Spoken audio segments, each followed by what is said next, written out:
Hey, it's me, Nalthazar, and welcome to another Magic Puzzle Quest video. In today's video, I'm going to be going over which dual-color Planeswalkers I think you should have in your collection.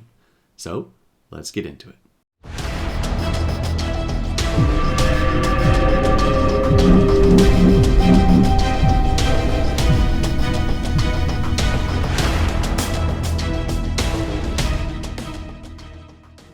This is not my dual-color Planeswalker tier list video. However, you can see the shell of my tier list here in the background at the beginning.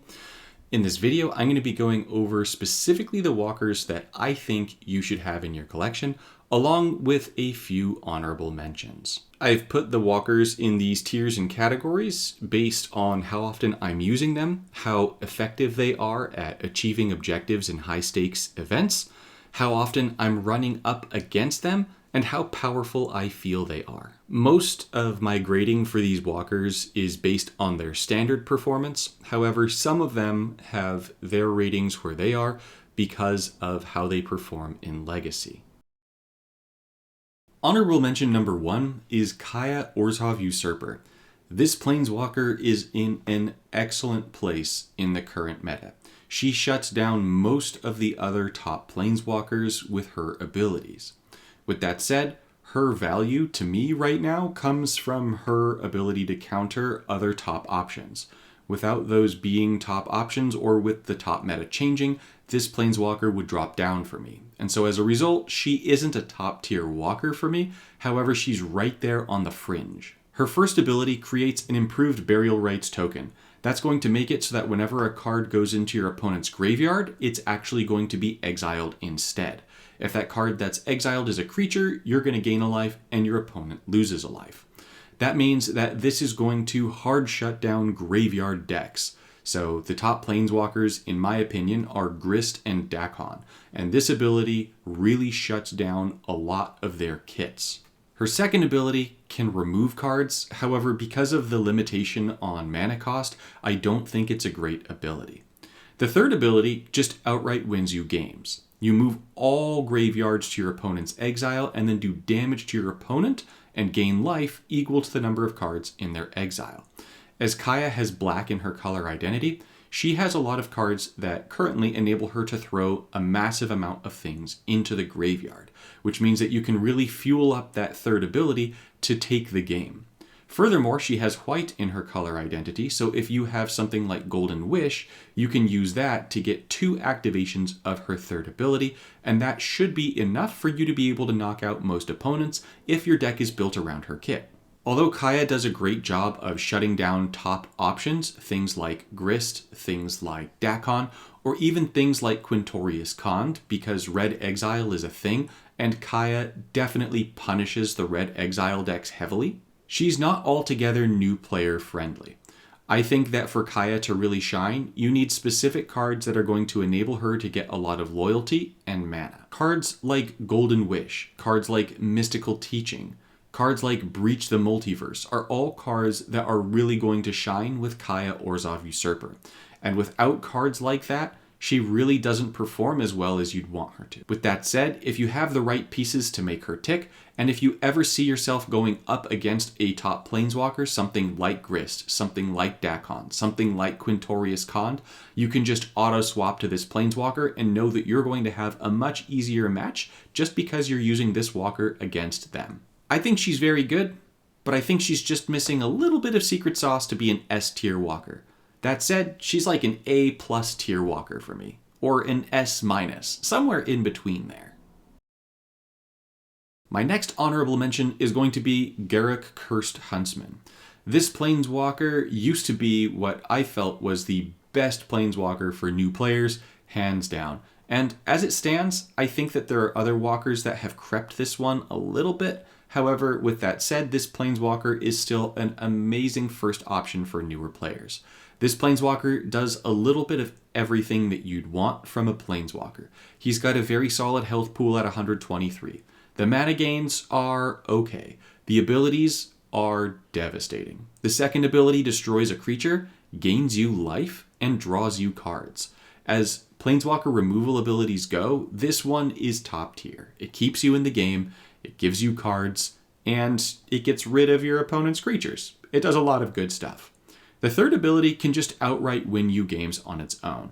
You create an improved Cursed Predation token and make 5 Vicious Wolf tokens. Those Vicious Wolf tokens are 2/2 wolves with Berserker. The improved Cursed Predation token is going to make it so that while you control the creature with the greatest power on the battlefield, your creatures have Berserker, Trample, and Death Touch. That means they're going to swing into your opponent and kill everything they have, if they have anything. And then at the end of your turn, all of your non-human creatures are going to get a permanent +4/+4 buff. That means that those Vicious Wolf tokens that you make from the third ability, or if you decide to use the first ability from the first, are going to start buffing up every single turn, and it's going to make it much more likely that you are going to have the most powerful creature on the battlefield. If you don't have great cards to make Planeswalkers great, this Planeswalker will be great just because of its abilities. And so if you don't have an established collection and you're looking for a walker to get started, I think that you can't go wrong with Garruk Cursed Huntsman. This thing is a monster. To me, there are 6 dual-colored Planeswalkers that you're going to want to make sure that you have in your collection. Coming in at number 6 is Rahl Izzet Viceroy. Honestly, you can't go wrong with either this Rahl or the most recent Puzzle Masters 2 Rahl Leyline Prodigy. However, I think that Rahl Izzet Viceroy is a little bit better. They perform the exact same role, but they have some minor differences. Rahl Izzet Viceroy only is able to use 8 spells in his deck, whereas Rahl Leyline Prodigy is able to use 9 spells in his deck. That means that Rahl Leyline Prodigy has the edge there. However, Rahl Izzet Viceroy has the advantage in a first ability that only costs 6 loyalty, whereas Rahl Leyline Prodigy's first ability costs 8. That means that Rahl Izzet Viceroy is going to be able to fetch into your combo starter faster, and I think that that's the edge that's the most important. Rahl Izzet Viceroy is not as prominent in Standard because I think that Dack Fayden is a better red-blue Planeswalker in Standard. However, in Legacy, this Planeswalker is an absolute beast. This is one of the Planeswalkers that I fear facing the most in Legacy because I know when I see this that it means my opponent is playing a Spell Loop deck. Spell Loop decks in Puzzle Quest are incredibly effective, and Rahl Izzet Viceroy, in my opinion, is the best Planeswalker to make that happen. The first ability lets you fetch one of the top 4 cards in your library, and you give that card you fetch 6 mana. You're then going to destroy the others. This makes it so that if you have not gotten your card to get your combo started early, you can use that to try and get that card. If by some miracle you get a whole bunch of gems matched and you get enough loyalty, you can use his third ability. The third ability is a game ender of an ability, especially since you're going to be able to cast a lot of spells. That third ability is going to make it so that whenever you cast a spell, the support is going to do 6 damage to any target and you're going to draw 2 cards. That's going to help enable that spell loop for you between the card draw and then just doing the damage to your opponent to end the game. And that makes Rahl Izzet Viceroy a very complete walker. The mana bonuses at +5 and +5 are very solid. The health pool of 102 is quite low, however, it isn't a major detriment for Rahl Izzet Viceroy, since you're really looking to win this game in the first few turns with this Planeswalker anyways. I don't personally use Rahl very much because spell loops are not the way that I like to play the game, but I cannot deny how effective this Planeswalker is. If you like making spell loops happen, this is a Planeswalker you want to have. Coming in at number 5 for me is Kasmina Enigma Sage. I think this is one that I think there are going to be a few of you in the comment section who are going to be like, what are you doing putting this thing all the way back there? She should be up at the top. Well, for me personally, there's another blue-green Planeswalker that, for how I play the game, I think is better. With that said, Kasmina Enigma Sage is a beast. For a long time, she was what I felt was the best Planeswalker in the entire game. Her kit does everything. Her first ability is going to fetch cards from your library and give them mana. Her second ability is going to convert all the gems on the board to random colors, and that can actually trigger matches, so it can give you mana. It's going to give the first spell card in your hand full mana, and you're going to create an Unsolved Enigma token. That token is a beast of a token.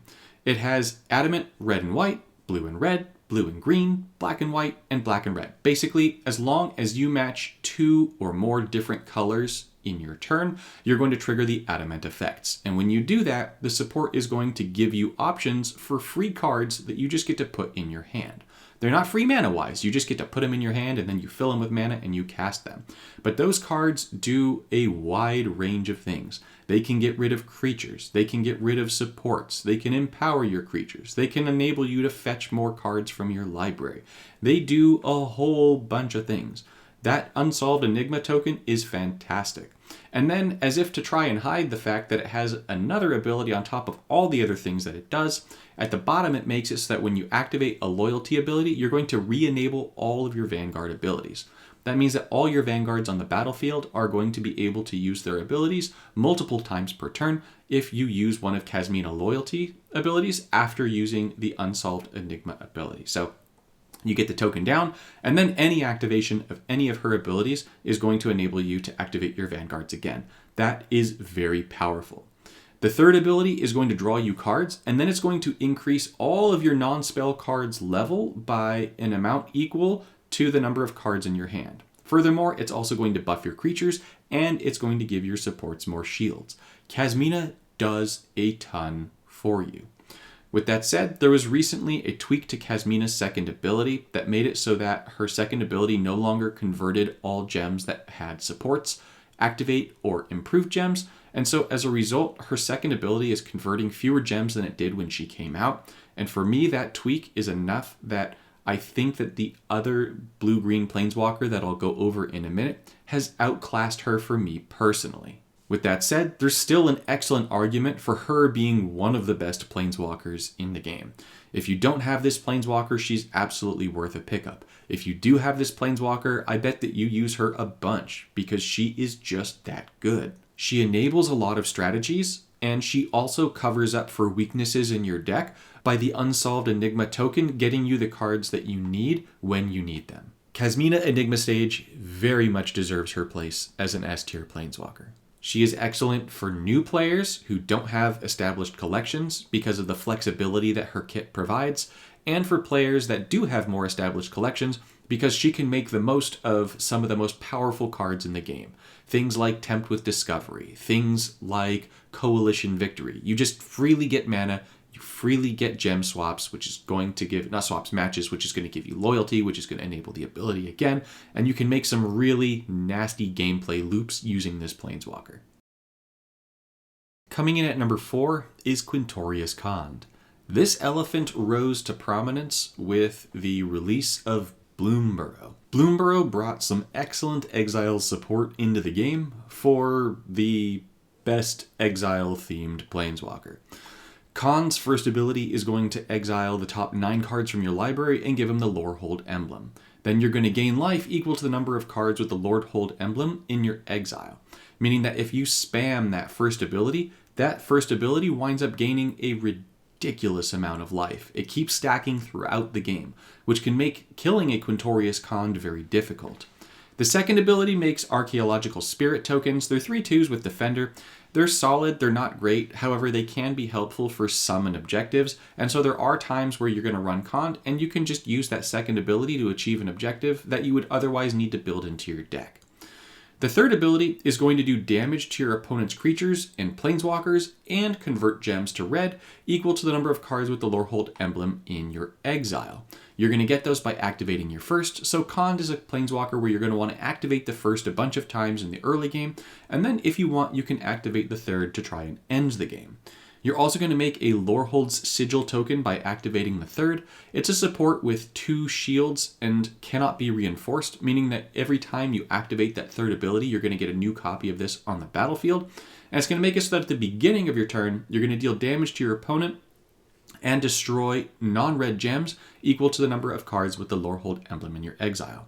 This token having 2 shields and the ability destroying gems and using the third ability again converting gems winds up making that token blow up before it activates a lot of the time. However, with that said, just the power of the third ability without the token is good enough in conjunction with the first ability that Kand can put in a ton of work. Kand is a planeswalker that particularly excels with having the right cards. The Dragonhawk with Kand sometimes feels kind of like cheating. Playing Kand, I guess, just kind of makes it feel like the game is inevitable, because Kand is going to be throwing more and more cards into exile, you're gaining more and more health. The longer the game goes on, the more certain your opponent's death is. It's going to be harder for them to kill you, and it's going to be easier for you to kill your opponent. The Dragonhawk is going to do damage to the opponent based on the number of cards in your exile, and Kand is just going to throw a whole bunch in there. We've also got the Red Season, which is going to act really well with Kand, and Kand's mana bonuses, while not great to me, pair really well with Sunken Citadel to make Kand a pretty complete planeswalker. Furthermore, Kand has both red and white in his color identity, which means that you can throw Kylox's Volt Strider and you can throw Golden Wish into the deck to ensure that you're drawing a lot of cards and gaining maximum loyalty to spam the abilities as much as you want. All this comes together to make a terrifying elephant that you absolutely want in your collection, especially if you have the right cards to make this walker tick. If you don't have the right cards to make this walker tick, I would not recommend picking him up straight away. I would recommend picking up some of the other walkers that are more newer player friendly. Coming in at number 3 is my personal favorite green-blue planeswalker, Oko the Ringleader. This planeswalker is, for how I play the game, one of the deadliest planeswalkers in the game. The mana bonuses on this planeswalker are deceiving. They're really bad. +3, +3, and +2. However, Oko is going to make up for those mana bonuses by gold tokens and the ability to steal a bunch of cards and the ability to make extra free creatures. The first ability for Oko is going to make gold tokens, draw you cards, and then commit a crime, if you have not already committed a crime. Once you have committed a crime, it's going to make it so the cards you draw with the first ability are drawn with half of their mana. The second ability is going to copy a non-token creature you control in your hand and give it full mana. Then, if you've committed a crime, probably by using your first, you're going to reinforce that creature. The third ability, I think, is the bread and butter of what sets Oko apart from other planeswalkers.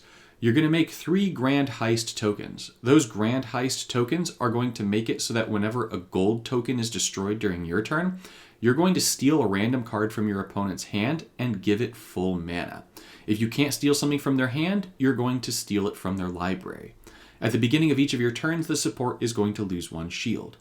Now, not only is it going to make those Grand Heist tokens, but if you've committed a crime, meaning you've probably used your first, you're going to put 8 gold tokens on the board. Between the first and the third, you're going to put a whole bunch of gold tokens on the board, and you're going to be able to steal massive amounts of cards from your opponent. To me personally, I think that hand hate is arguably the strongest form of removal in the game.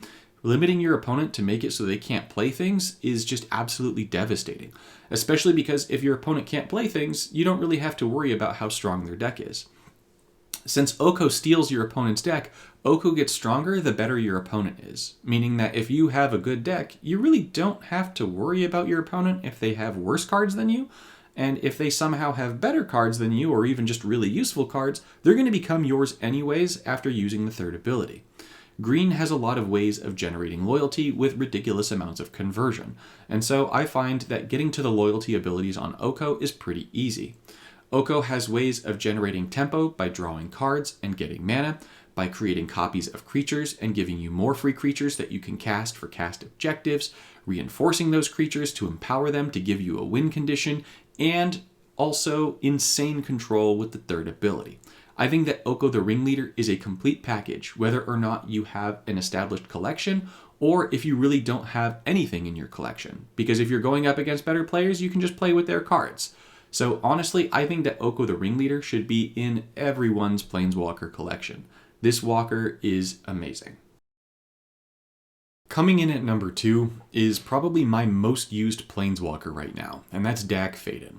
Dack is probably the best tempo Planeswalker in the game for playing cards from your hand.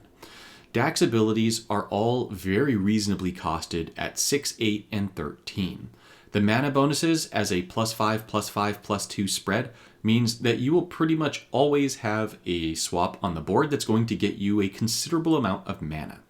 The first ability, discarding a card, drawing 2, and then giving you 15 mana is insane. You do have to discard a card that doesn't have mana for that to work, but if you have full mana in your hand, you don't need the mana anyways. That said, you're pretty much always going to be able to use this ability to put 15 mana onto the card that you most want in your hand.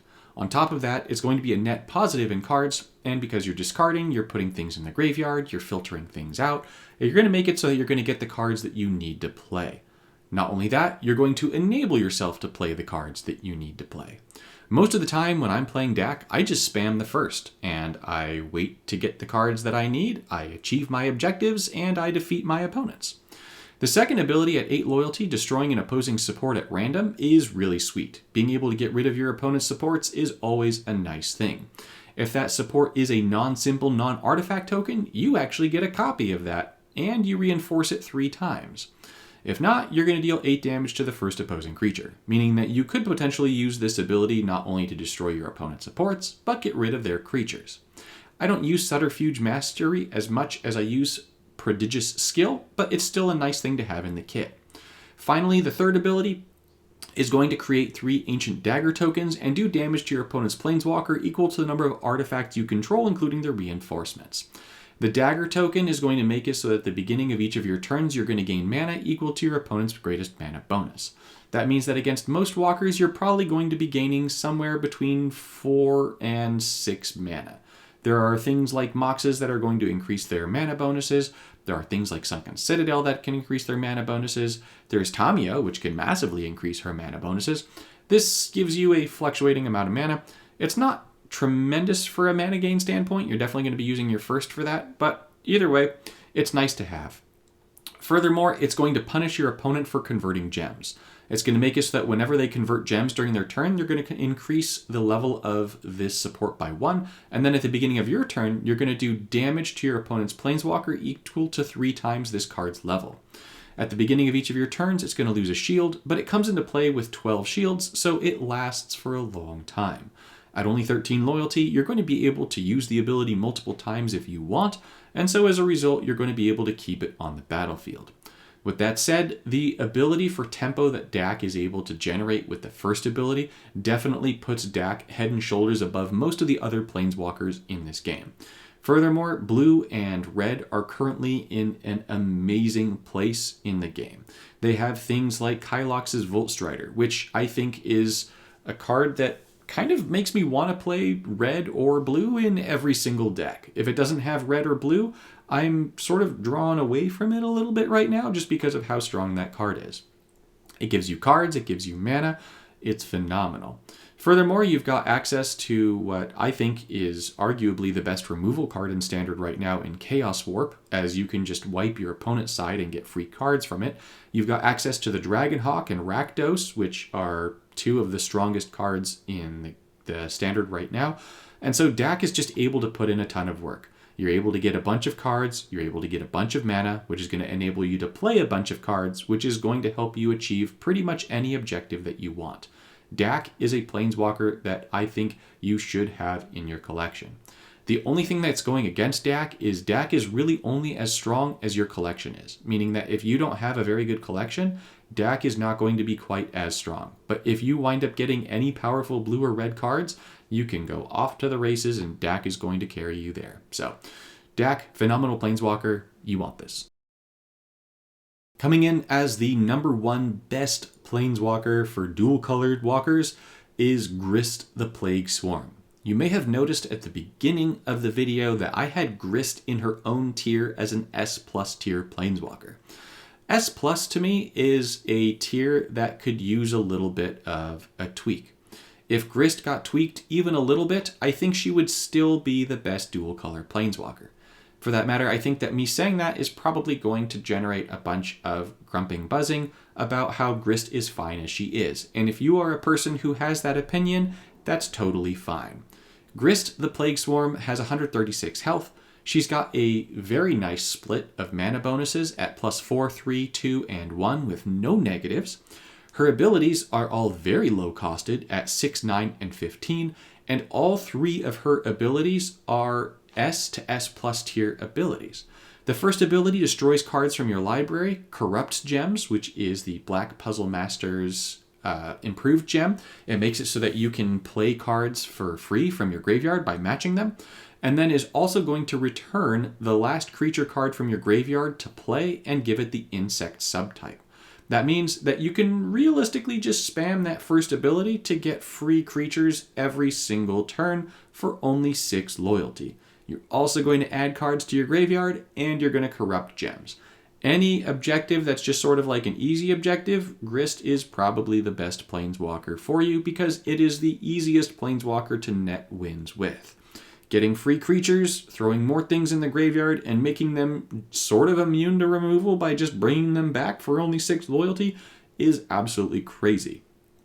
The second ability is actually, for me, the ability that I have the biggest problem with in Termite Infestation. You're going to destroy up to 3 opposing non-token supports at random. Not 1, not 2, but 3 for 9 loyalty. This effect can affect vanguards. Then you create 6 Golgari insect tokens, and insect tokens you control get Death Touch. Those insect tokens are black-green 1/1 tokens.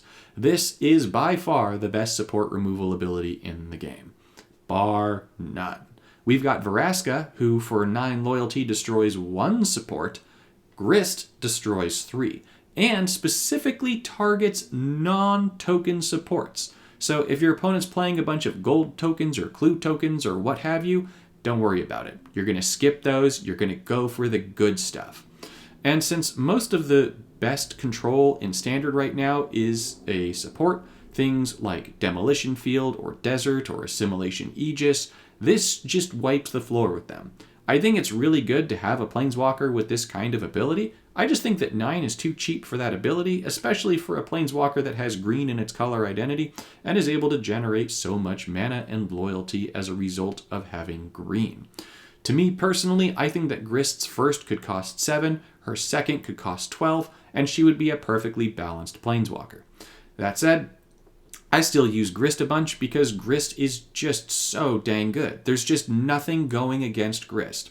The third ability is amazing as well. You exile all cards from all graveyards, and then you're going to do damage to your opponent and create insect tokens equal to the number of cards exiled this way. Oh, yeah. You also gain life equal to the number of cards exiled that way. So, Grist has black in the color identity. Grist has a very easy time getting things in the graveyard.